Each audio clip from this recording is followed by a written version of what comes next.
Hello दोस्तों, कैसे हैं आप लोग। उम्मीद करता हूं कि अच्छे होंगे। आपका बहुत बहुत स्वागत है आपके अपने प्यारे से यूट्यूब चैनल बिहार शिक्षक तैयारी पे। आज मैं अंकित भारद्वाज लेकर आ रहा हूं बेसिकली सर्कुलर मोशन का एमसीक्यू, जो कि बीपीएससी टीआरई 3.0 के पॉइंट ऑफ व्यू से बहुत ही ज़्यादा इंपॉर्टेंट है। हम लोगों ने बेसिकली दो लेक्चर्स रिकॉर्ड करके कॉन्सेप्ट्स के लेक्चर्स डाल डाल दिए अभी प्लेलिस्ट में। आपको अगर कॉन्सेप्ट्स पढ़ना हो तो आप वहाँ से देख लो, और अगर आपको क्वेश्चंस प्रैक्टिस करने हैं तो आप इस लेक्चर्स को कंटिन्यू करके पूरा देख लो। ठीक है, चलिए तो हम लोग स्टार्ट करते हैं। हमारा पहला क्वेश्चन कहता है the force that keep the body moving in a circular motion. एक ऐसा फोर्स जो किसी बॉडी को सर्कुलर मोशन में बनाए रखने के लिए जो रिक्वायर्ड होता है, उसे बेसिकली वो क्या होता है हमारा, बता सकते हो क्या। वो हमारा होता है बेसिकली सेंट्रीपिटल फोर्स।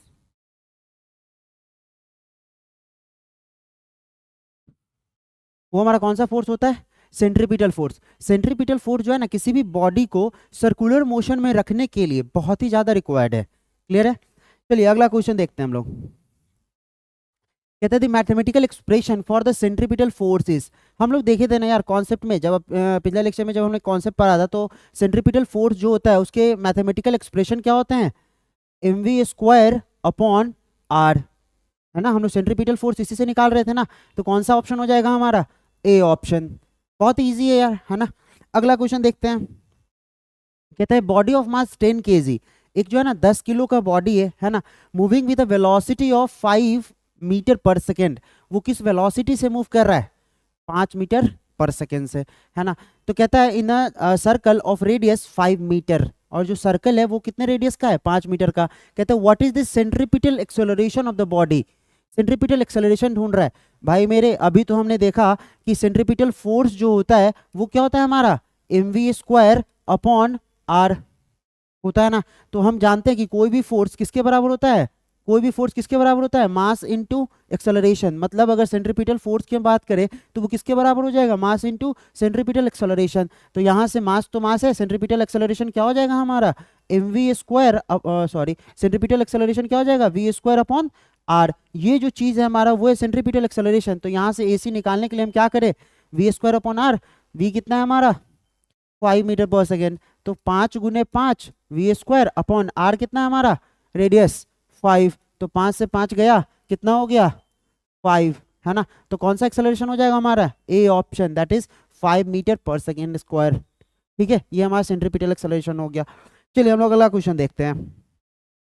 कहता है the centrifugal force always acts. जो हमारा सेंट्रीफ्यूगल फोर्स होता है वो किधर लग रहा होता है। आप देखो यहाँ से, अगर हम बात करते हैं सेंट्रीफ्यूगल फोर्स की, ये हमारे पास एक सर्कल है सपोज,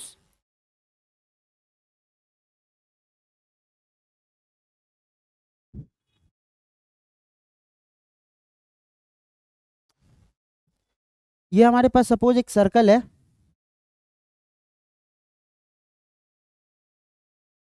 आ क्यों नहीं रहा, चलो नॉर्मल पेन से ही बना लेते हैं, है ना। ये हमारे पास एक सर्कल है सपोज, ठीक है।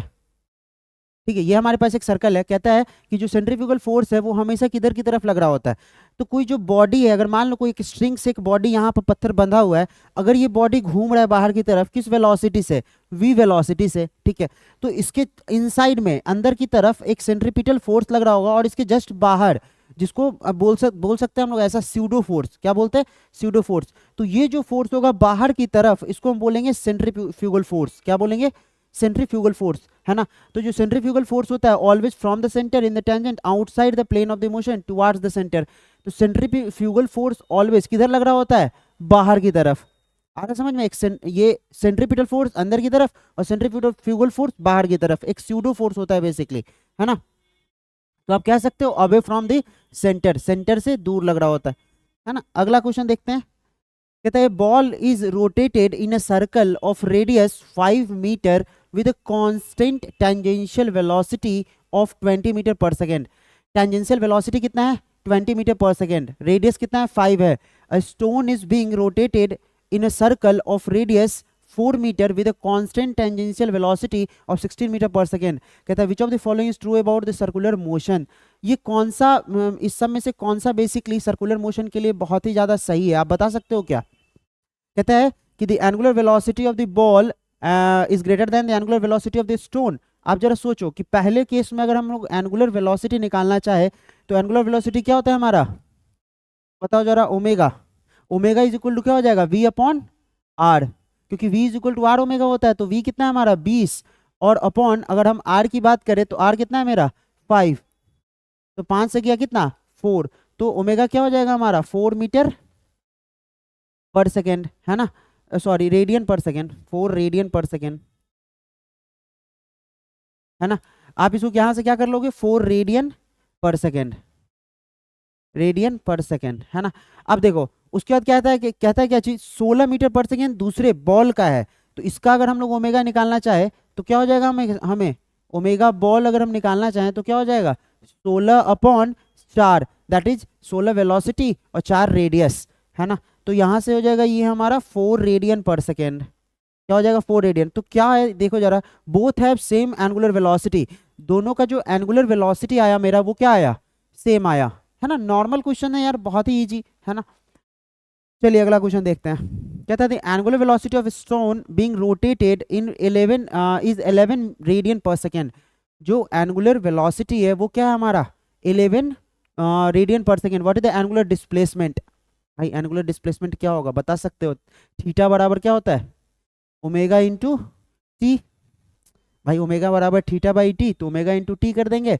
तो ओमेगा मेरे पास कितना है, ओमेगा जो है बेसिकली वो है 11 रेडियन, है ना, पर सेकेंड, ये 11 रेडियन पर सेकेंड, और टाइम जो दिया है वो 0.5 दिया है। तो आप सॉल्व कर लो यार, यहाँ से 11 इंटू 0.5, 11 पचे 55, 5.5 रेडियन, ये हो गया हमारा क्या चीज, एंगुलर डिस्प्लेसमेंट, ए ऑप्शन। बहुत ही इजी क्वेश्चन है ना। चलिए अगला देखते हैं। कहता है body is moving in vertical circular motion. एक जो बॉडी है वो कैसे मोशन में है, वर्टिकल सर्कुलर मोशन में है। बोल भाई, जब वर्टिकल सर्कुलर मोशन में बॉडी होता है, which one of the following forces does it not experience. इस सब में से कौन सा फोर्स वो एक्सपीरियंस नहीं कर रहा होगा। तो आप जरा सोचो कि एक बॉडी है जो वर्टिकल सर्कुलर मोशन में है, एक बॉडी यहाँ से आप देख लो ऐसा, अगर इस पर वेलोसिटी v इधर की तरफ लग रहा है, अगर इससे घूम रहा है तो सेंट्रीपिटल फोर्स तो लग ही रहा होगा, सेंट्रीफ्यूगल फोर्स लग ही रहा होगा, सेंट्रीफ्यूगल फोर्स लग ही रहा होगा। उसके बाद इस बॉल का मास होगा तो इस पर नीचे की तरफ mg लग ही रहा होगा। तो कौन नहीं लग रहा होगा, ये लग रहा होगा, ये लग रहा होगा, ये लग रहा होगा, ये नहीं लग रहा होगा। मतलब कहता है नॉट कौन, तो ये आंसर सही हो जाएगा हमारा। क्लियर है ना। अगला देखते हैं हम लोग। कहता है बॉडी ऑफ 20 न्यूटन, एक बॉडी जो है वो कितने न्यूटन का है हमारा, बता सकते हो। एक जो बॉडी है वो कितने न्यूटन का है, 20 न्यूटन का है। कहता है मास 2 kg is moving in a vertical circular motion. वो कैसा मूव कर रहा है, वर्टिकल सर्कुलर मोशन में मूव कर रहा है ना। कहता है स्ट्रिंग ऑफ रेडियस 1 मीटर, जो स्ट्रिंग है वो कितने मीटर का है, 1 मीटर का। एंड द वेलोसिटी जो दिया हुआ है वो कितना है, बताओ जरा, 5 मीटर पर सेकेंड। तो कहता है what is the tension in the string at the highest point. तो जो बॉडी जो है वो हाईएस्ट पॉइंट पे चला जाएगा तो उसके क्या टेंशन होंगे ये हमें बताने हैं। तो आप नॉर्मली सोच सकते हो, जरा सोचो कि ये बॉडी हमारे पास, ठीक है, अब हाईएस्ट पॉइंट पे बॉडी चला गया, ये यहाँ है हाईएस्ट पॉइंट पे। आप जरा सोच रहे हो कि अब देखो हाईएस्ट पॉइंट पे जब बॉडी होगा तो इसका नीचे की तरफ इसमें क्या लग रहा होगा, आप जरा सोचो, नीचे की तरफ mg तो लग ही रहा होगा, है ना। हाईएस्ट पॉइंट पे जब अब बॉडी चला जाता है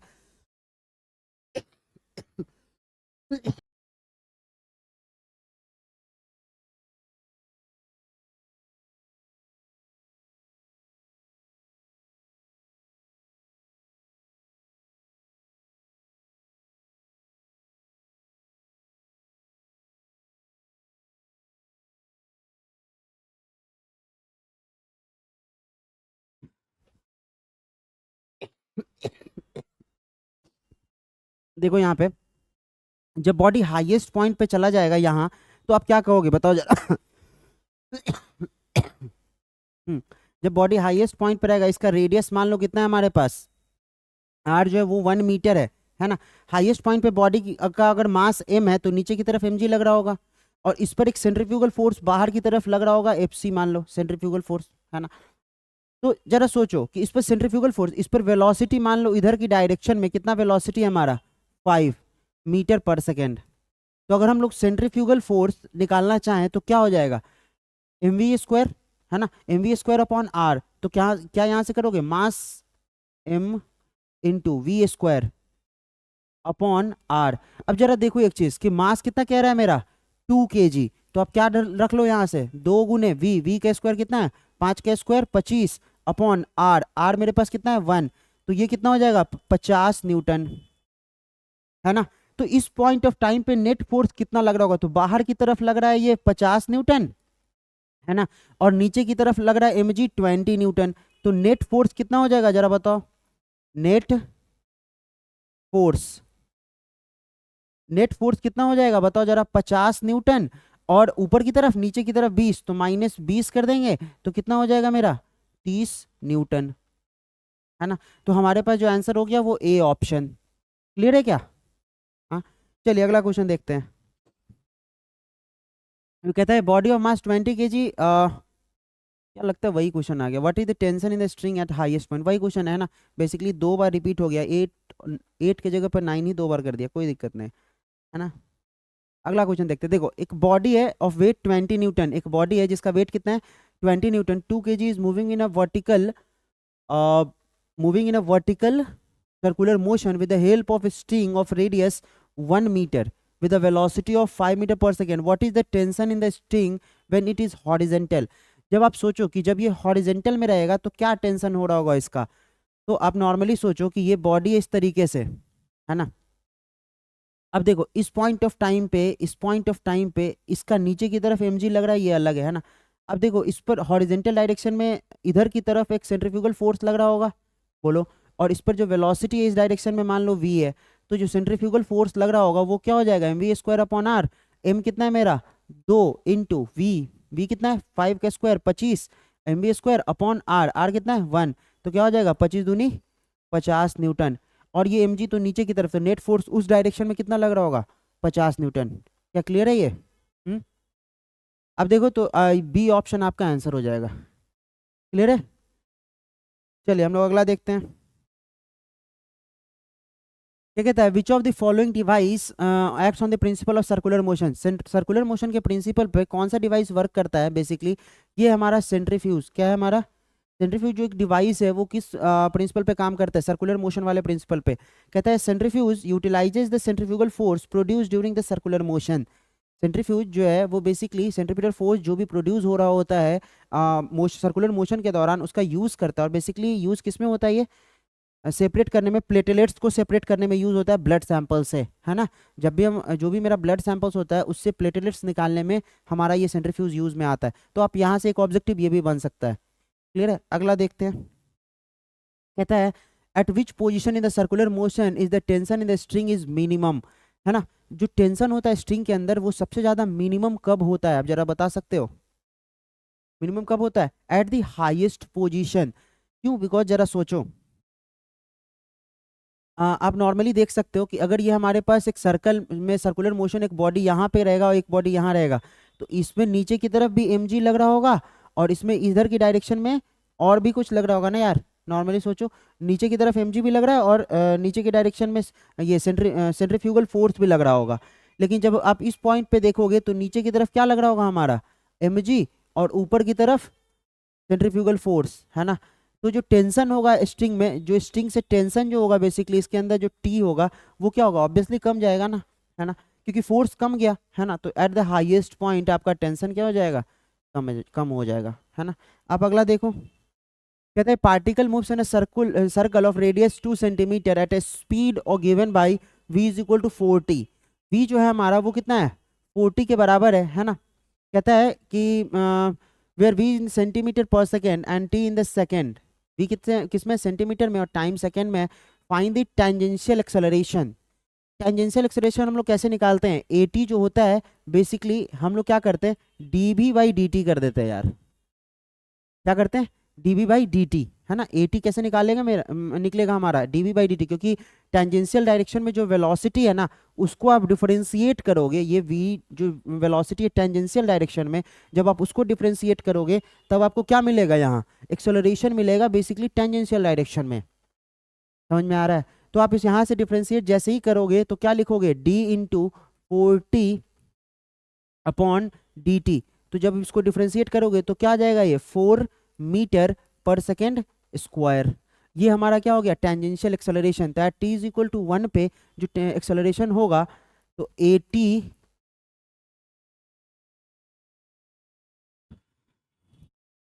eight t is equal to 1 पे क्या हो जाएगा हमारा, वही 4 मीटर पर सेकेंड।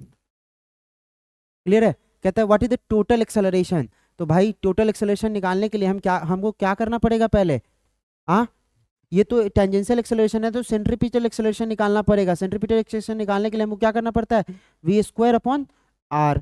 तो अब जरा सोचो कि 1 सेकेंड पे v कितना हो जाएगा, v तो हो जाएगा यार 4 इंटू 1 का स्क्वायर, है ना, अपॉन r। r जो है बेसिकली रेडियस 2 सेंटीमीटर है, तो 2 कर लो यार, है ना। तो ये क्या हो जाएगा हमारा, 4 का स्क्वायर 16 अब बटा 2, 2 से गया कितना ये 8। तो 8 बेसिकली ये हमारा हो जाएगा क्या चीज, 8, ये सेंट्रीपिटल एक्सेलरेशन है ना, ये हमारा हो जाएगा 8 रेडियन पर सेकेंड स्क्वायर, है ना। अब हमें क्या निकालना है, नेट एक्सेलरेशन। तो नेट एक्सेलरेशन निकालने के लिए हम क्या करते हैं, यहाँ निकाल देते हैं ना। नेट एक्सेलरेशन निकालने के लिए हम क्या करते हैं, रूट ओवर क्या चीज 80 के स्क्वायर और प्लस क्या चीज AC के स्क्वायर, है ना। आप इसको सॉल्व कर लोगे तो आपका आंसर आ जाएगा यहाँ से 80 का स्क्वायर है 4 का स्क्वायर 16 और प्लस 8 का स्क्वायर 64। आप इसको सॉल्व कर लो, जो आंसर होगा वही टोटल एक्सेलरेशन दे देगा आपका। क्लियर है। चलो आप अगला क्वेश्चन देखते हैं हम लोग। कहता है block of mass m is tied to a spring of the spring constant k, है ना। एक ब्लॉक है बेसिकली जिसका मास m है, वो किससे बंधा हुआ है, tied to spring constant k। Spring constant k वाला है ना। नेचुरल लेंथ l है, उसका नेचुरल लेंथ कितना है, l है। तो कहता है other end of the spring is fixed at o, और दूसरा एंड जो है ना वो बेसिकली कहीं फिक्स किया हुआ है o पे, मान लो वो सेंटर ऑफ द सर्कल होगा, ठीक है। कहता है if the block moves in a circular path, circular path पे बेसिकली वो ब्लॉक मूव कर रहा है on the smooth horizontal surface with a constant angular velocity omega, what is the tension in the spring. आपको पूछ रहा है क्या चीज, स्प्रिंग के अंदर टेंशन क्या होगा। आप नॉर्मली सोचो कि अगर ये हमारा बॉडी है, ठीक है, मान लो सपोज कि ये ओ पे फिक्स है ऐसे, है ना, और यहाँ पे स्प्रिंग है ना, और एक ब्लॉक है ये मेरा यहाँ पे जिसका मास कितना है m दिया हुआ है ना। अब देखो यहाँ पे जो स्प्रिंग कांस्टेंट है वो k दिया हुआ है, अभी जो स्प्रिंग का लेंथ है वो कितना है l है, ठीक है। और हमें क्या पूछ रहा है, टेंशन। तो भाई टेंशन कब होगा, जब ये घूमना चालू करेगा। तो घूमना जब चालू करेगा तो इसके अंदर जो फोर्स, इसके अंदर जो भी फोर्स बाहर की तरफ डेवलप हो रहा होगा वही ना टेंशन लाएगा उस स्प्रिंग में, बोलो यार। तो हमें तो वही टेंशन निकालना है। तो आप क्या करोगे, देखो जब ये घूमना चालू किया तो ये इलोंगेट कर जाएगा, ये जो स्प्रिंग है आपका वो, ये जो स्प्रिंग है आपका वो क्या हो जाएगा, इलोंगेट कर जाएगा, है ना। मान लो ये इलोंगेट करके एक बड़ा सर्कल बना दिया।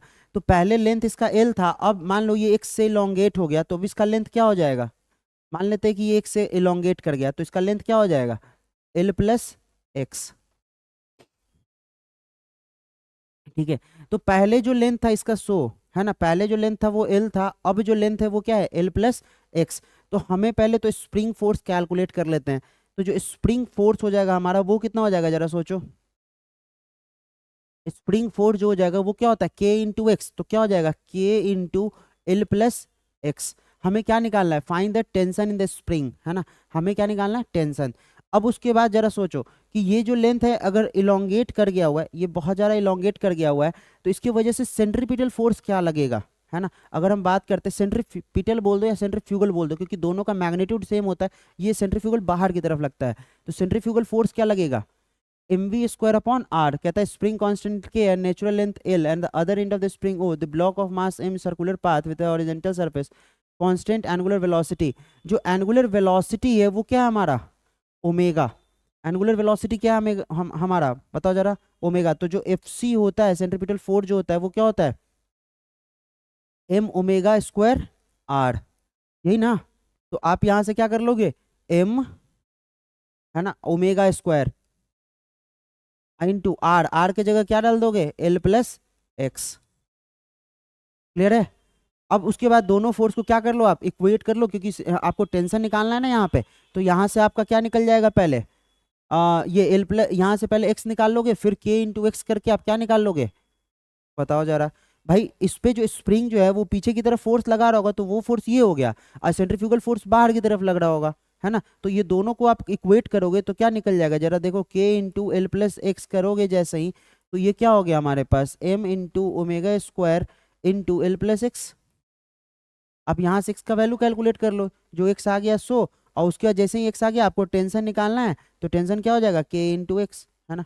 आप इसको सॉल्व कर लेना, ठीक है, सॉल्व करके देख लोगे जो टेंशन आ जाएगा।